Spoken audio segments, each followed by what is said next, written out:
Hello, everyone. Can you hear me? Perfect. So my name is Yazeed Mahmoud. I'm from University of Alberta. I was working with Nathan Sturtevant, and I just finished my master's back in May. So today I'll be talking about how we use EPCG to build a hexagon Tangram puzzle. So first off, let me get the pointer to work. There we go. This is the puzzle that we'll be working with. It's a Tangram puzzle in which you're given a board or an outline and you're given a set of pieces, and you're trying to fit all the pieces onto the board without leaving any gaps. So an example solution to this would be to take the pieces in this manner, place them onto those locations, and then you have a completely filled out board. But this is, of course, not the only way you could assign the pieces to the board with a valid solution at the end. So this is actually a readily available puzzle that you can buy from Amazon, but it's not that interesting because there's not much to it. You just buy the board with the pieces and you don't know what to do with them. And if you look at this, it actually has more than 600 ways this pointer would work. There we go. There are more than 600 solutions for this puzzle with this set of pieces specifically. But if you give this to a player, they probably wouldn't be able to find most of the solutions. So that's why we wanted to take this simple idea and turn it into like a puzzle curriculum that would be given to players later, where they'll be able to find more of those solutions. So there is no set of puzzles. That's the first issue with this puzzle here. The other issue is that the colors have no meaning. So as you can see here, the pieces are colored, but they bear no meaning to the puzzle actually, which is what we felt would be like wasted design space, and we wanted to do something with that. The next issue was like, if you were to come up with a puzzle, you wouldn't be able to tell how difficult that puzzle would be for a player to solve.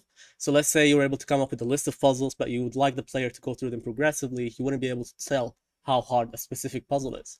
So we wanted to give difficulty rating to the puzzles. And then the final part was that there is no curriculum. So if someone was to want to dive into this puzzle and like learn the different skills that they need to become a better player at it, there is no existing curriculum for that. So we wanted to do that. We wanted to take this and turn it into a complete product, basically.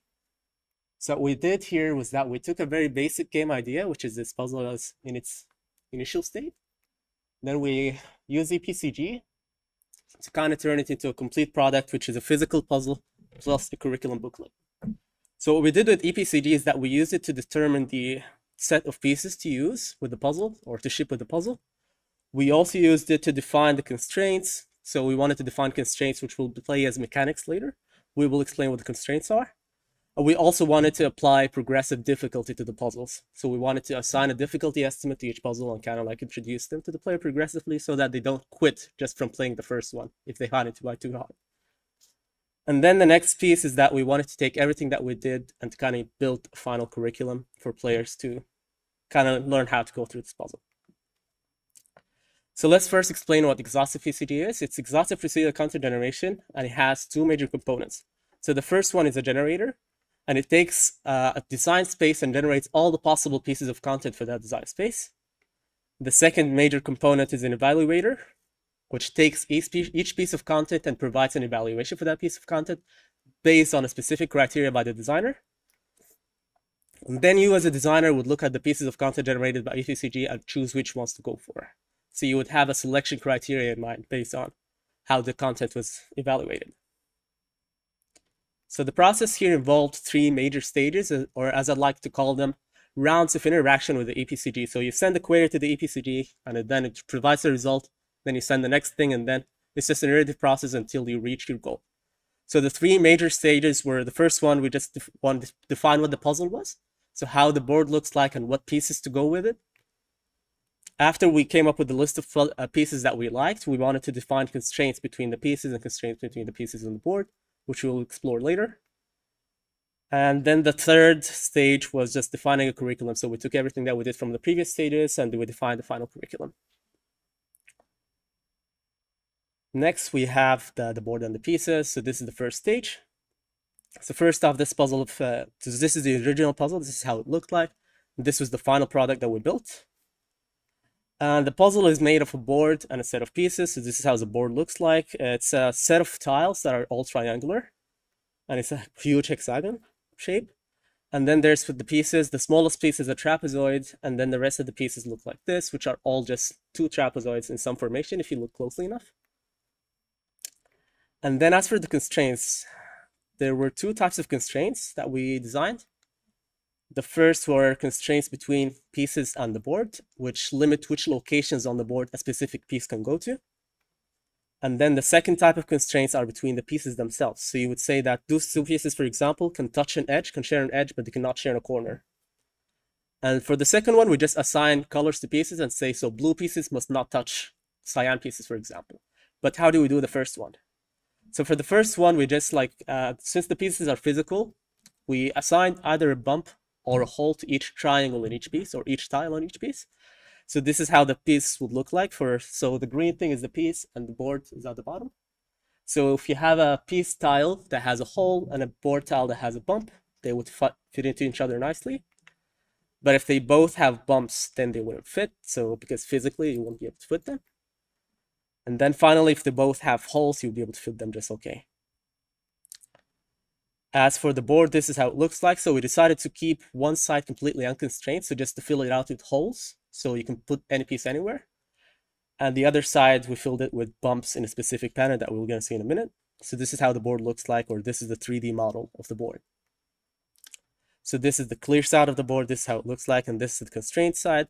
And the constraint side has the bumps assigned in a checker pattern.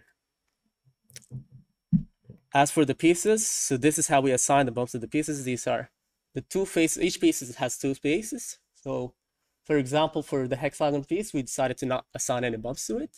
And the dots indicate which locations on which pieces we decided to assign bumps to.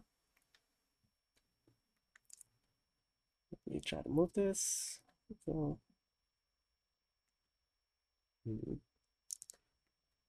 sure why this is not working. There we go. Next, we go to the curriculum. So for building the curriculum, there were three main stages.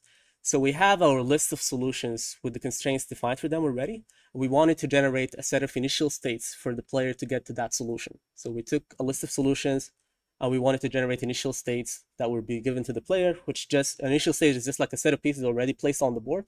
Then you're given the rest of the pieces and you're required to place them onto the board to have a valid solution at the end. Once we had all the initial state, the next stage was to rate the puzzle difficulty for each of the puzzles. And that was done using entropy analysis. And in the final stage, we just defined what the chapters were. So we wanted our curriculum to contain a list of chapters and for each chapter to be differentiated from the others in some way. So each chapter introduces a different type of constraint. That was our method. So we define what the chapters are and choose which puzzles to place in each one of them. And then as for the physical artifact itself, so first for the board, we 3D printed the board using resin, courtesy of my supervisor, Nathan. He had a 3D printer at home, so we used that to print the 3D puzzle, the boards. And as for the iterations of the board, so the first iteration was just completely flat because we didn't have constraints yet back then. And in the second iteration, we added the bumps and the holes to the different sides of the board.